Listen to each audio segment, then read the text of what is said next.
Volume 2, Chapter 14, The Paxton Boys. Hardly had the war ended when internal trouble as well as trouble with the Indians erupted in Pennsylvania. It must be pointed out that the Quakers reaped the reward of their past policy. Even the frontier Quakers were left untouched by the rampaging Indians. In the midst of border fighting with Indians, a group of over 50 Scotch-Irish frontiersmen from Paxton in Lancaster County suddenly decided to take a leaf from the book of 17th century Massachusetts and Virginia and to massacre peaceful and friendly Indians.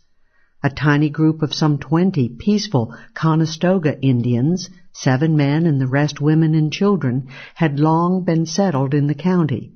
It was easier for the brave lads to butcher these few Indians than to battle their enemies on the frontier.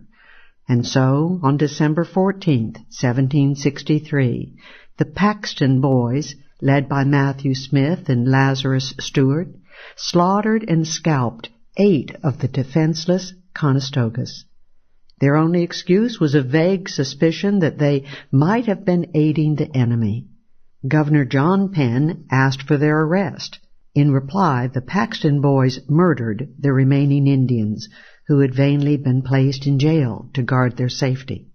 Not content with this outrage, the Paxton boys marched on Philadelphia in pursuit of some peaceful, neutral, and Christian Moravian Indians who had gone there. The poor Moravians had been set upon several months before by a band of Scotsmen, and several men and women had been murdered. When the murderers were in their turn ambushed and killed, the entire Moravian Indian community was blamed, and the Ulster Scots decided to annihilate these Indians. The terrified Indians fled to the Moravian town of Nazareth, but the assembly decided to disarm them and move them finally and forcibly to Philadelphia. The 140-odd Indians were, for their pains, jeered and cursed at every stop along their long march. At Philadelphia, soldiers successfully defied the governor's orders and refused to admit the Indians to the barracks. Finally, almost lynched by a mob, but protected by a cordon of Quakers, the Indians found a camp near the city. The Moravian Indians were shipped to New York by the frightened Philadelphians, but the governors of New York and New Jersey ordered the refugees out of their provinces, and the hapless Indians were forced to return once again to Philadelphia. Now marching several hundred strong, the Paxton boys thundered that they would slaughter not only all the Moravian Indians, but also any Quakers who might stand in their path. Under such provocation, the Quakers of Germantown rose up in arms to block the invaders' way, and formed volunteer militia, again under Franklin's aegis. Certainly the situation was enough to stretch absolute pacifism to the breaking point. While the Indians were successfully defended after several days on the brink of conflict, Franklin was treating the Paxton boys rather as citizens to be forgiven, with grievances to be pondered, than as murderers. Furthermore, Governor Penn and the council added to the climate of official complicity by placing a bounty on Indian scalps. The Paxton boys disbanded and left for home after unchecked terrorization and plundering of the citizens of Philadelphia. As for the Moravian Indians, they were forced to remain for a year in the Philadelphia barracks while negotiations were being completed. There 1/3 of the Indians died from smallpox before they could finally return home. Following the march of the Paxton boys, there ensued a furious pamphlet war between the two sides. The Ulster Scots blamed Quaker pacifism for the colony's troubles with the Indians, while the pro-Quaker writers noted that the peace policy with the Indians had succeeded for 3/4 of a century until seriously weakened by the government and by the excesses of the Ulster Scots. One significant point of grievance, unrelated to the Indian affairs, was raised in the Declaration of Grievances, submitted to the government by 2 leaders of the Paxton boys, Matthew Smith and James Gibson. This point heading the list of grievances, was the underrepresentation in the Pennsylvania Assembly of the frontier counties relative to the older areas nearer Philadelphia.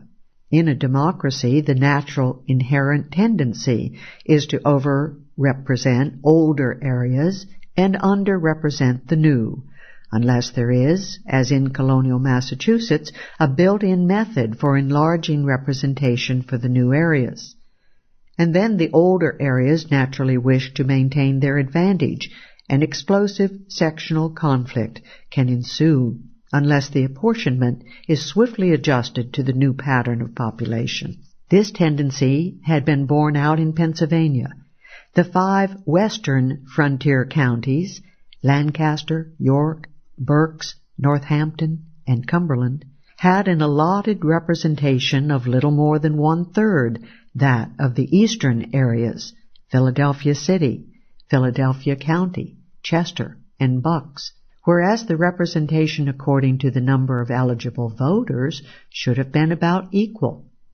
To a large extent, moreover, this meant over-representation of Quakers and under-representation of the Scotch-Irish.